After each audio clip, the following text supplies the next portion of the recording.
gluten free if it sticks, you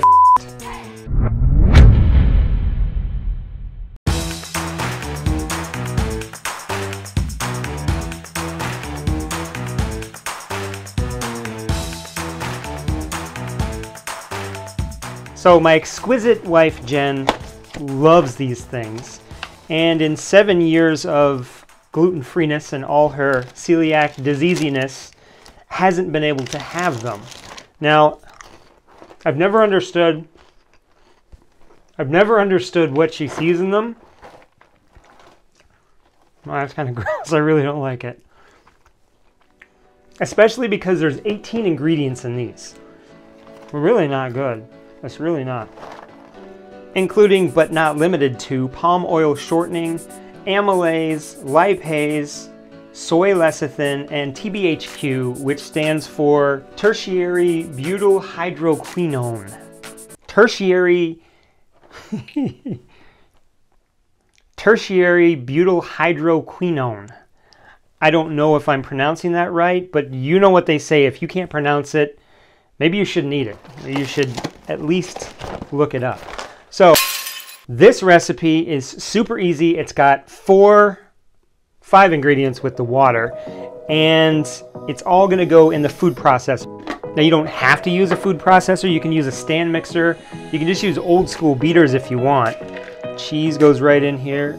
Now, one of the good things about this recipe is that the gluten-free version and the glutinous version are exactly the same. You just sub the flours. And that's actually rare that works out perfectly. So butter, room temperature, come on. And this is Jen's mix of gluten-free flour, which we'll post right here. And it works out really, really good. And a teaspoon of salt, which I'm gonna eyeball because I'm cool like that.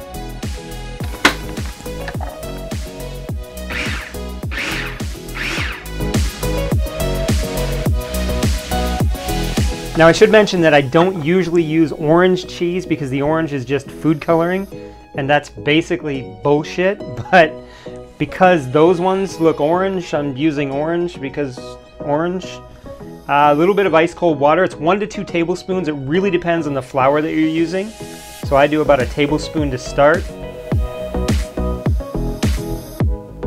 The dough should be just a little wetter than crumbly, but you don't want it too soft.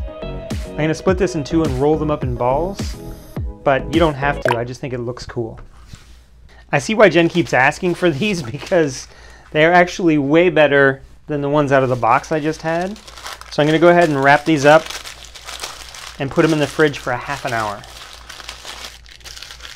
Parchment paper is supposed to be better for the environment than single-use plastic, but it doesn't really, it's just kind of, you've always eaten so clean. This is a weird thing for you to like. Like you really like these? I do, but I think it's like a little kid thing. So you're like a little kid? Yeah, like from my childhood. All right, I've got my balls out of the refrigerator. Just don't. So, come on. All right, good time to take out your frustrations and soften up the dough. Whack it around a little bit, just until it's a little bit workable. Now, this is gluten-free. You do not want to work it too much, and it is going to be a bit more of a pain in the ass to deal with. Let's be honest, it's going to be a lot more of a pain in the ass to deal with than if it had gluten. But it's going to be worth it, because it's going to taste better than what's in that box. You want to keep that surface nice and dry, because again, gluten-free, if it sticks, you f***ed. So if this was gluten, I could roll it out into a nice, at least an oblong, if not a perfect rectangle. With gluten-free, you got these wonky edges. You basically have to trim them and then rework them, roll them back out.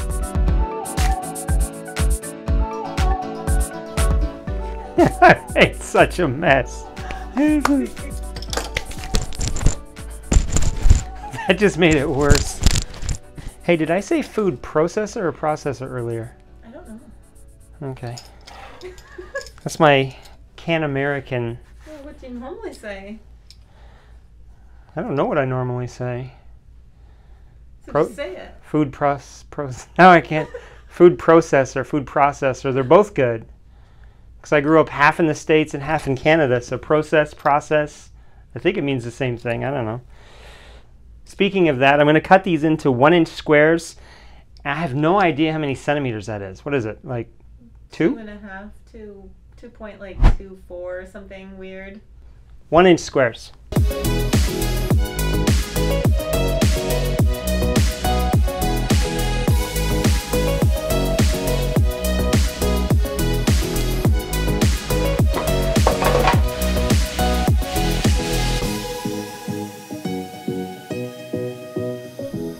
All right, that was entirely painstaking, and you don't have to layer them out like that. I just totally did that for YouTube to impress you guys.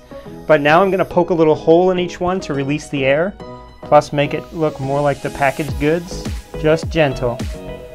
Gentle like a baby. Don't go all the way through, only about halfway. I was so confident eyeballing those 1-inch squares. Then they just went to shit. All right, most of those are in the center, and now it goes into the preheated oven.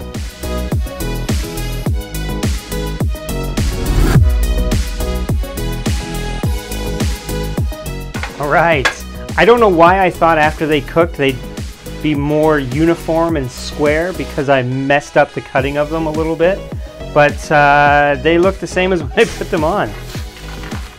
There we go. Just like that, they held up well. A little hot. You know what? It's better than the stuff out of the box, and they're a little more pale. It's weird, they kind of lost their orange color.